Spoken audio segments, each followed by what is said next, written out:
जय भोलेनाथ। भाद्रपद महीने में पड़ने वाली जो अमावस्या होती है उसे पिठौरी अमावस्या और कुश ग्रहणी अमावस्या भी कहते हैं। इस दिन कुश यानी कि पवित्र घास इकट्ठा की जाती है।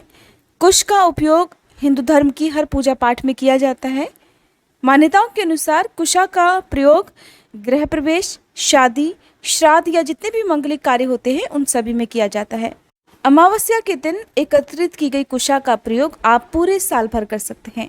वैसे आप अमावस्या के अलावा जब भी कुशा एकत्र करते हैं तो उसका प्रयोग केवल 24 घंटे तक ही किया जाता है, लेकिन इस दिन एकत्रित की गई कुशा इतनी महत्वपूर्ण होती है, इतनी प्रभावशाली होती है कि आप पूरे वर्ष भर उसका प्रयोग कर सकते हैं। इन सब के साथ साथ अमावस्या की तिथि पितरों के निमित्त श्राद्ध कर्म, पिंडदान, श्रद्धांजलि अर्पित करने के लिए भी होती है। आज के दिन पवित्र नदियों में स्नान करना चाहिए। अगर आप पवित्र नदियों में स्नान ना कर पाएं तो घर पर ही नहाने के पानी में गंगा जल मिलाकर स्नान करना चाहिए और अपने सभी पितरों की पूजा करके उन्हें याद भी करना चाहिए। अमावस्या के दिन अपने पितरों के नाम से कुछ न कुछ दान दक्षिणा जरूर दी जाती है। आज की इस वीडियो में आपको पिठौरी अमावस्या और कुश ग्रहणी अमावस्या दोनों की ही कथाएं सुनाएंगे। सबसे पहले जानिए कि इस अमावस्या को कुश ग्रहणी अमावस्या क्यों कहते हैं और कुश ग्रहणी अमावस्या का इतना महत्व क्यों है। तो पौराणिक शास्त्रों के अनुसार कुशा के मूल में ब्रह्मा जी, मध्य में विष्णु भगवान और अग्रभाग में भगवान शिव का वास होता है और ये देव कुश में विराजमान बताए जाते हैं। इसलिए कहा जाता है कि मंत्र, ब्राह्मण, अग्नि, तुलसी और कुश कभी भी बासी नहीं माने जाते हैं। पूजा में इनका उपयोग बार बार किया जा सकता है। आज के दिन कुश घास अगर आप एकत्रित करना चाहते हैं तो उसका भी एक नियम होता है। कुशा को हमेशा सुबह स्नान करने के साथ ही सूर्योदय के समय उखाड़ा जाता है। उखाड़ने के समय ओम हुं फट इस मंत्र का जाप किया जाता है और एक ही झटके में कुशा को जमीन में से उखाड़ लिया जाता है। अगर एक बार नहीं उखड़ती है तो उस कुशा को फिर ऐसे ही छोड़ देना चाहिए।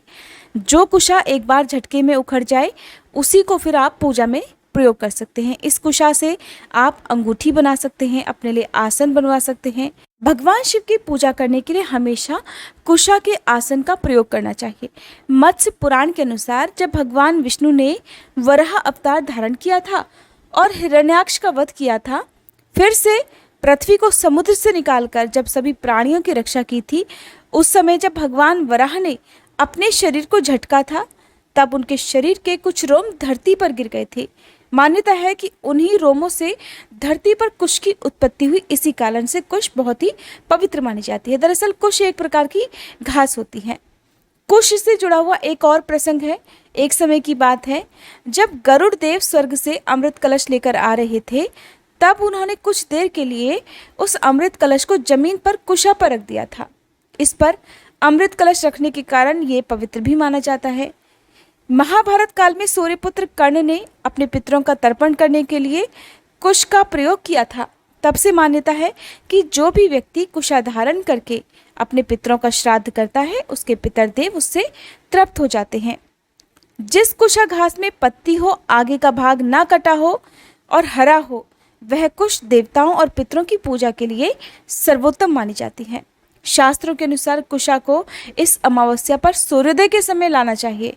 अगर आप सूर्योदय के समय कुशा ना ला पाएं तो फिर उस दिन के अभिजीत या विजय मुहूर्त में घर पर लाना चाहिए। अभिजीत मुहूर्त और विजय मुहूर्त दोनों की ही जानकारी हमारे चैनल पर अमावस्या की तिथि और शुभ मुहूर्त वाली वीडियो में है।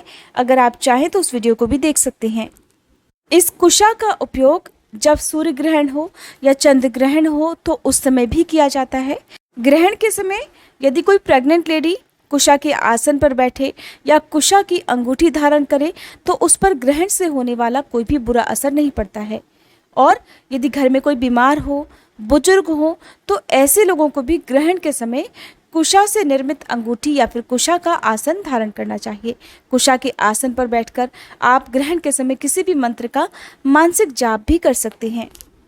अब जानिए कि भाद्रपद अमावस्या को पिठौरी अमावस्या क्यों कहते हैं। दरअसल पिठौरी अमावस्या को लेकर एक धार्मिक कथा भी प्रचलित है। कहा जाता है कि एक परिवार में 7 भाई थे।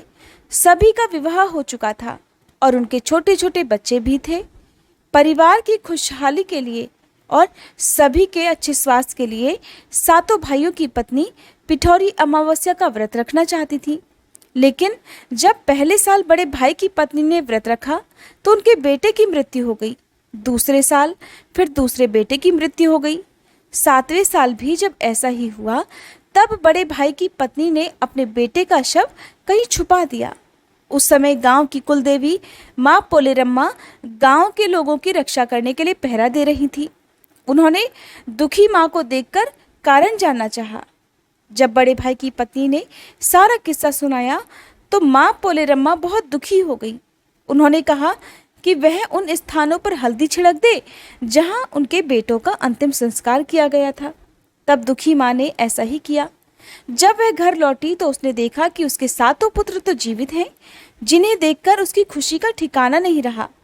तभी से मान्यता है कि दक्षिण भारत में भाद्रपद मास की अमावस्या को पोलेरम्मा अमावस्या या फिर पिठौरी अमावस्या के रूप में मनाया जाता है।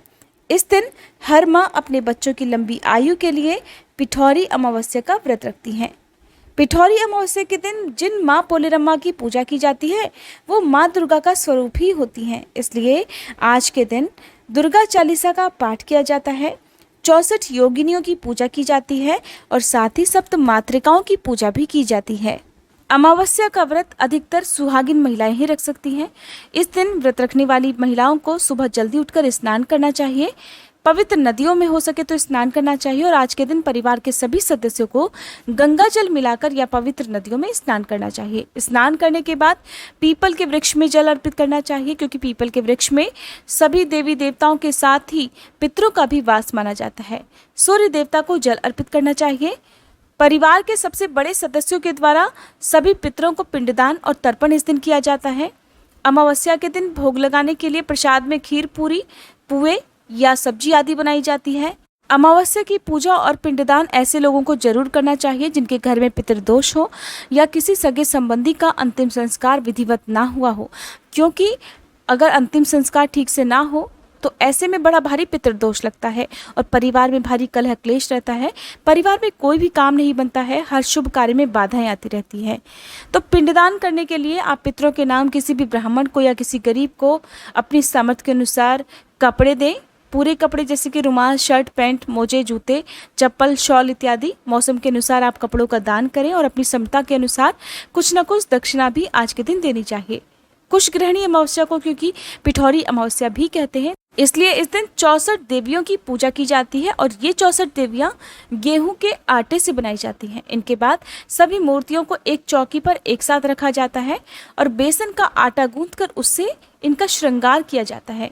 यानी कि आप बेसन से जितने भी आभूषण जैसे कि हार, चूड़ी वगैरह बना सकते हैं वो आप बनाकर मूर्तियों का श्रृंगार करें।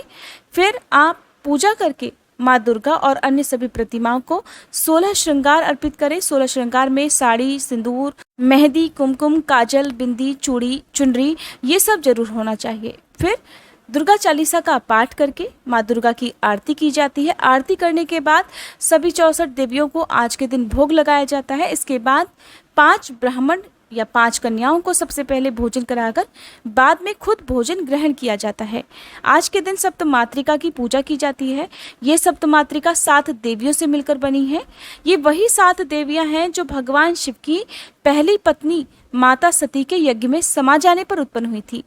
इन 7 देवियों के नाम वैष्णवी, कुमारी, इंद्राणी, ब्रह्माणी, महेश्वरी, वराही और चामुंडी हैं।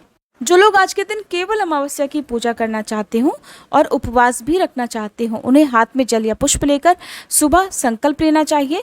फिर दिन में आप अपने पितरों के निमित्त जो भी खीर, पूरी, पकवान है वो बनाकर पितरों के निमित्त छत पर कौओं के लिए रखें। आसपास गौ माता को दें, हो सके तो मंदिर में पुजारी जी को भिजवाएं और फिर खुद अपना उपवास रखते हुए रात को पूजा करके आप अपना उपवास तोड़ सकते हैं। इस दिन भूले से भी घर में अशुद्ध भोजन नहीं बनना चाहिए। घर में केवल शुद्ध सात्विक भोजन बनना चाहिए। परिवार के किसी भी सदस्य को नाखून, बाल इत्यादि नहीं काटने चाहिए, ना ही शेविंग करनी चाहिए। आज के दिन किसी प्रकार का मांस, मदिरा का सेवन आपके घर में नहीं होना चाहिए। खासकर जिन लोगों के घर में हमेशा नुकसान लगा रहता हो, आर्थिक संकट बना रहता हो, परिवार में बहुत ज़्यादा कलह क्लेश रहता हो, परिवार के सदस्यों में आपसी प्रेम ना हो, ऐसे लोगों में घर के किसी बड़े सदस्य को अमावस्या की पूजा करनी चाहिए। यदि रख सके तो उपवास भी रख सकते हैं, नहीं तो केवल आप कुछ जरूरी नियमों का पालन करते हुए पूजा करके आप दान दक्षिणा दे सकते हैं। इस दिन किया गया दान पितरों को तृप्त करता है। रात के समय अपने घर के मुख्य द्वार पर दीपक जलाना चाहिए। संभव हो तो बहते जल में काले तिल और दीप दान करना चाहिए। साथ ही इस दिन पीपल के वृक्ष की पूजा, शनि देव की पूजा और बजरंग बली हनुमान की पूजा भी करनी चाहिए।